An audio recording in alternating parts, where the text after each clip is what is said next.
का महीना चल रहा है। हल्की हल्की बारिश हो रही है। भोलू एक बड़े पुराने जगह जगह सिले हुए छाते के नीचे अपना ठेला लगाए खड़ा है। कढ़ाई में तेल गरम हो रहा है। मसाले की तेज महक हवा में तैर रही है। भोलू कोयले की आग को पंखे से हवा दे रहा है। अरे रे, क्या इस वरुण देव का कोई टाइम टेबल नहीं है? मन में आया नहीं कि ऊपर से बाल्टी भर पानी उड़ेल दिया। मेरी आग बुझ रही है और उन्हें नहाने का मन कर रहा है। तभी दूर से घसीटा सिर पर बोरी ओढ़े बारिश से बचते हुए दौड़कर भोलू के ठेले के पास आता है।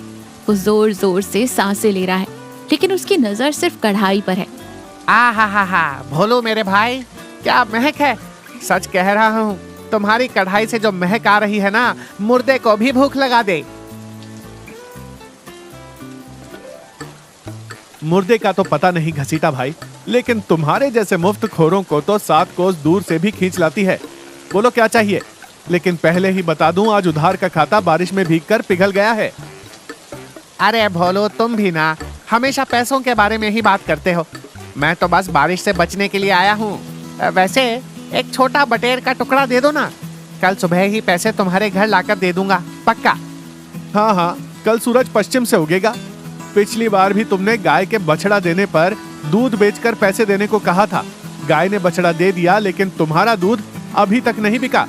यहाँ से धीरे से खिसक लो, ये बोहनी का समय है। तभी पीछे से चंपा आती है, सिर पर साड़ी का पल्लू ओढ़े, हाथ में एक स्टील का टिफिन लिए। वो थोड़ी चिड़चिड़ाती हुई लग रही है। तुम यहाँ खड़े होकर ये नकारा से बातें कर रहे हो? घसीटा डरते हुए थोड़ा पीछे हट जाता है। अरे भाभी जी प्रणाम, मैं तो बस बारिश का मजा ले रहा था। ठीक है भोलू, मैं चलता हूँ। फिर घसीटा वहाँ से निकल लेता है। इस छलनी जैसे छाते के नीचे और कितनी देर भीगोगे? सुबह से 1 पैसे भी नहीं कमाई हुई है और तुम इस घसीटा से गप्पे लड़ा रहे हो। लो, ये रोटियां लाई हूँ, खा लो। अरे चंपा, इतना गुस्सा क्यों करती हो? व्यापार है तो कभी कभी ऐसा ही होता है। वैसे भी इस बारिश को देखो, मसाले की महक हवा में मिलते ही ग्राहक अपने आप दौड़कर आएंगे। तुम चिंता मत करो। मुझे तुम्हारी फिक्र है भोलू। दिन भर आग के सामने जलते हो, फिर इस ठंडे पानी में भीगते हो। बीमार पड़ गए तो घर कैसे चलेगा? अरे तुम्हारी डांट सुनने के लिए तो मैं यमराज से भी लड़ जाऊंगा। ये सर्दी खांसी क्या चीज है? जाओ, तुम घर जाओ, मैं शाम को आऊंगा।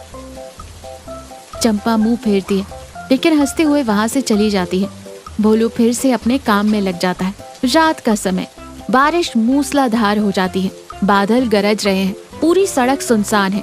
भोलू का छाता हवा से उड़ने जैसे हो रहा है। उसे ठेले के चारों ओर प्लास्टिक के कवर बांधी है। आज एक भी ग्राहक नहीं आया है। कढ़ाई में केवल 4-5 बटेर फ्राई के टुकड़े ही बचे हैं।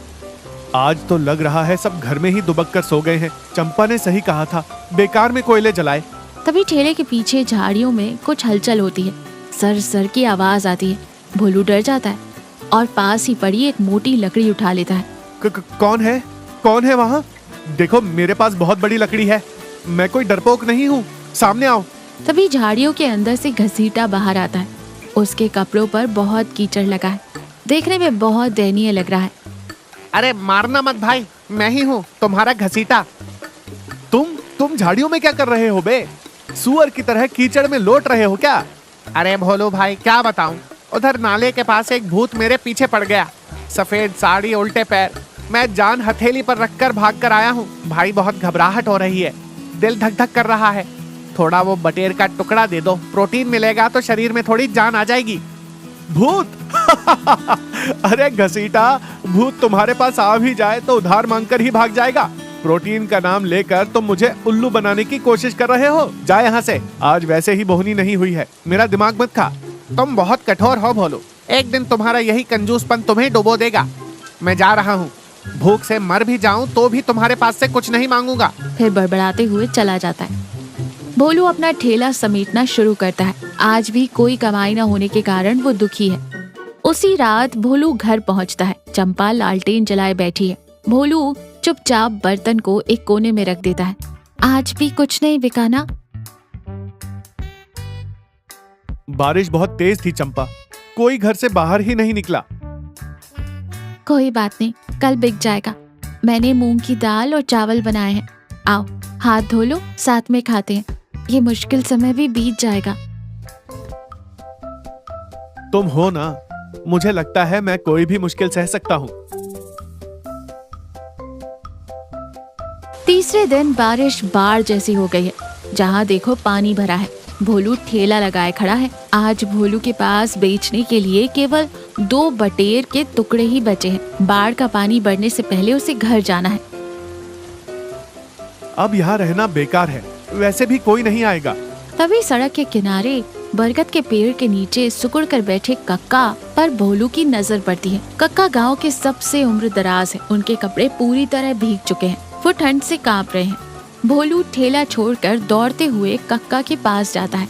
कक्का, आप यहाँ इस तूफान में क्या कर रहे हैं? आपको तो घर में होना चाहिए ना। बेटा भोलू, छत टपक रही है।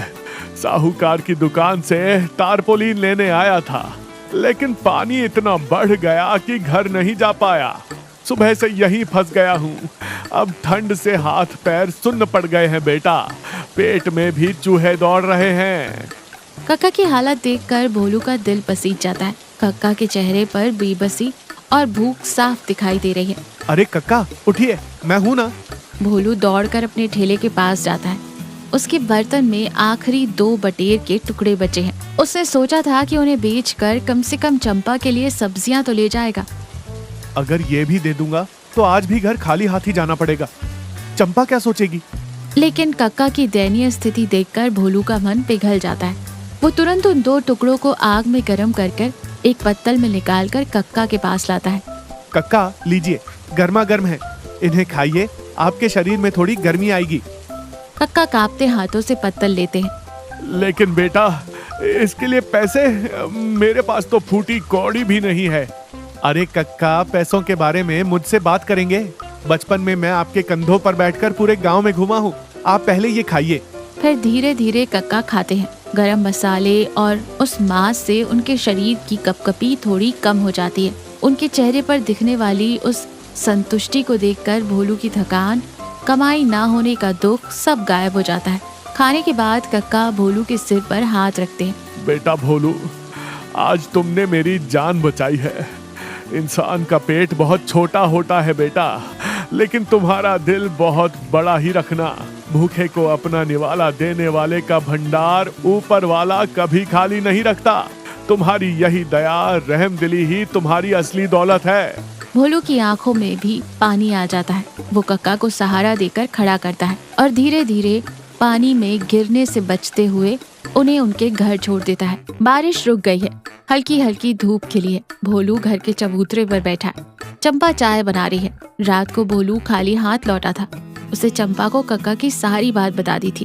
भोलू चाय का कप लेते हुए, चंपा, कल भी मैं एक पैसा नहीं लाया, तुम मुझ पर गुस्सा तो नहीं हो ना? चंपा चाय का बर्तन किनारे रखकर भोलू के पास आकर बैठती है। उसके चेहरे पर गुस्सा नहीं, बल्कि एक अजीब सी शांति और गर्व दिखाई दे रहा है। अब पागल हो गए हो भोलू तुम। गुस्सा क्यों करूंगी? पैसों से कोई भी अपना पेट भर सकता है, लेकिन कल तुमने कक्का से जो दुआएं कमाई है ना, वो इस गांव के बड़े से बड़े करोड़पति को भी नसीब नहीं होती। मतलब तुम मुझे डांटोगी नहीं? तुम्हें तब डांटूंगी जब तुम उस घसीटा को कभी मुफ्त में कुछ खिलाओगे।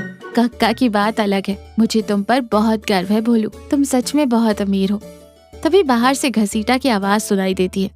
ओ भोलू, धूप निकल आई भाई, आज बोहनी करवा ले, वो भी उधार पर। भोलू और चंपा एक दूसरे को देखकर जोर जोर से हंसने लगते हैं। अरे जा यहाँ से घसीटा, आज मेरी चंपा ने भी मुझे अमीर कह दिया है। अब मैं गरीबों को उधार नहीं देता। घर में दोनों की हंसी गूंज उठती है। बाहर घसीटा बड़बड़ाता हुआ वापस लौट जाता है। भोलू को समझ आ जाता है कि जीवन में पैसे ही सब कुछ नहीं है। ईमानदारी से रहते हुए दूसरों की मदद करने में जो खुशी मिलती है, वो दुनिया की किसी भी गर्मा गर्म बटेर फ्राई से ज्यादा स्वादिष्ट होती है।